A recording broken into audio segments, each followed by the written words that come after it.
YouTube, what it do, man? It's your boy Benji, and we are back with the crew. If you are new, we are in between the ropes.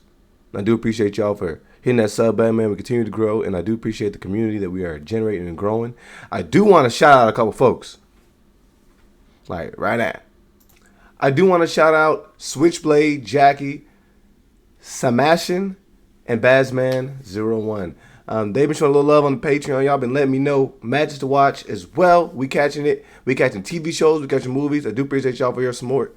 And y'all have really got me immersed right now in what's going on. Shout out to Switchblade. Recommended a rivalry between Swerve and Hangman, which I think kind of put a lot of puzzle pieces together for me going into this episode in particular. But it really gave me a little bit of background behind what's going on with a lot of the champions leading up to this year. So, salute, man. That was crazy, man. We got to see the culmination match between Hangman and Swerve. Disgusting. But let's get into it, man. So, we are at Collision. We're supposed to be right around the corner from a 6-year anniversary at Dynamite. And, man, this Collision had a lot going on.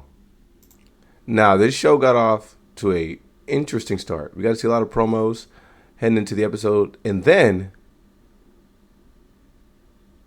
a really interesting moment. In the year 2025, you would think wrestlers would worry about fighting actual people, but no. Kyle Fletcher decided that the threat was Windows 95. I mean, dude, Hologram Commander, they're over there cutting a promo, and then suddenly the Tron started flashing corruption detected. And the next thing you know, Fletcher was beating up a hologram. Dude, Tony Khan has to be somewhere just Googling, can you sue somebody for damaging imaginary property? So with that being one of the opening segments, I didn't really understand what we were going to get ourselves into, but it was an episode.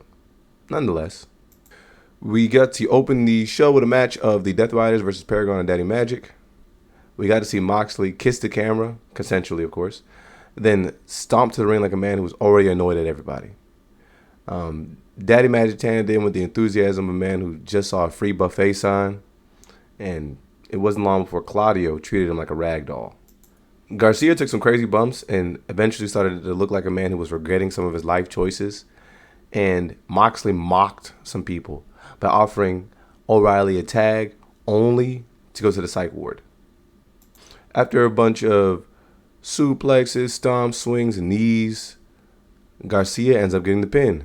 Moral of the story is, don't trust Moxley near a camera or your face. I think it's interesting that we are starting to see Daniel Garcia being the difference maker here.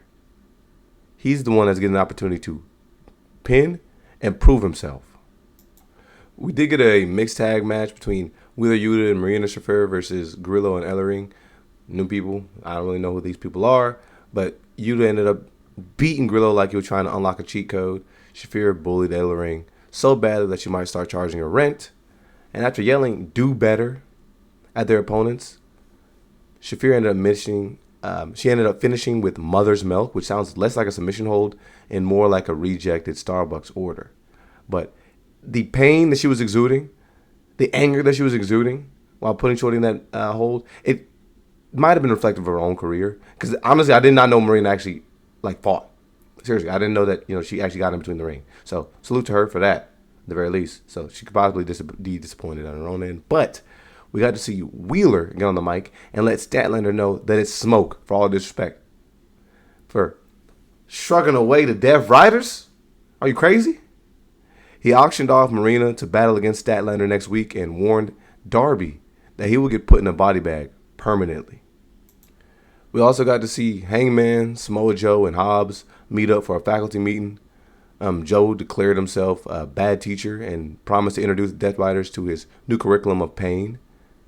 Hangman's just back there nodding like, yeah, whatever, dude. And then Hobbs didn't really get to say anything, but his arms spoke a lot of volume.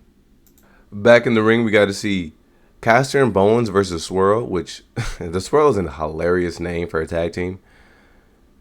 These boys ended up fighting against each other as much as their opponents.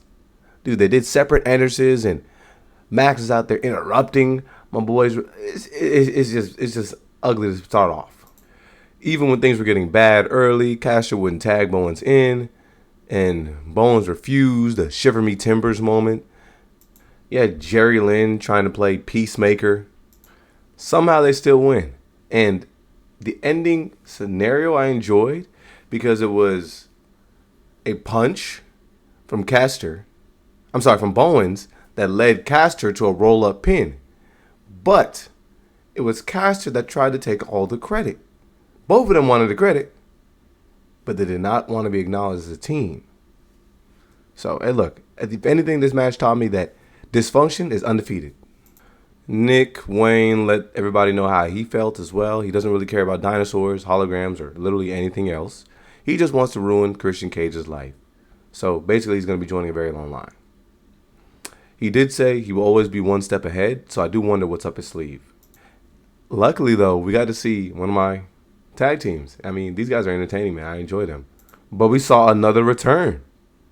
Dalton Castle is back. He's with the new boys. He's got new energy and the same ability to suplex people twice his size. I'm just trying to keep up. I do remember him having a scene like in the forest or whatever, but this is interesting. These guys fought in a trios match. They won. Like I said, they're entertaining as always, so I'm not really upset about it. More and more people have decided to unite as one because we got to see the Bang Bang Gang getting a new member. Austin Gunn and Juice Robinson revealed their new recruit, Ace Austin.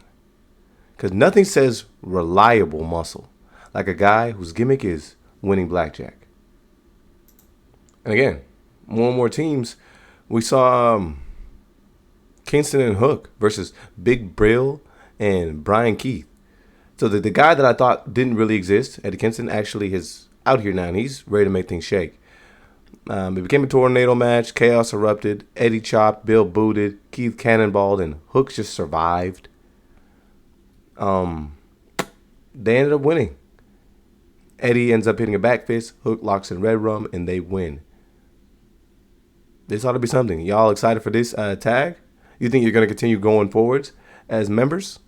This match was all about revenge, too. I mean, after we saw Fletcher kill a hologram earlier, he ended up beating Commander in this match. It looked like somebody modded Tekken.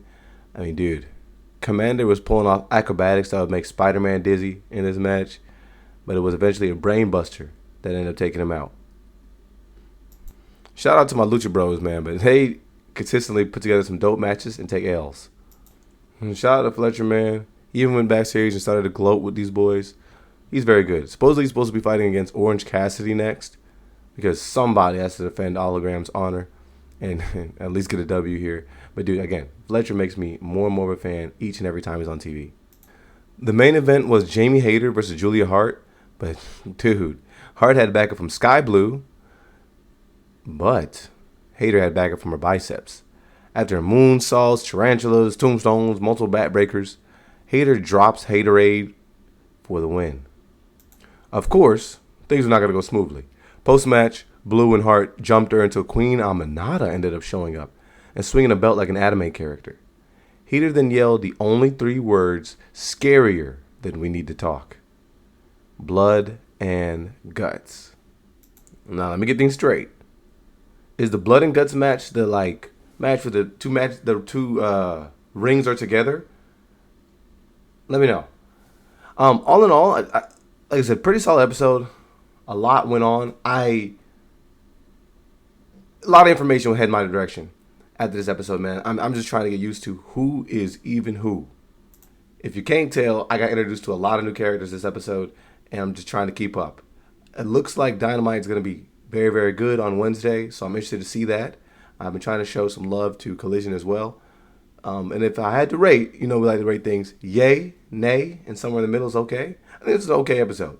And just, I think, mostly because I haven't been able to grasp, I think, the weight or gravity of a lot of these people coming back, a lot of these unions. I'm just trying to figure it all out. So, solid episode in regards to like the stuff in the ring, as well as some of the storylines that look like they're opening up. But y'all let me know what I need to check out, information as well as what you thought about this episode. Let me know in the comments below. Stay tuned to the next one. Peace.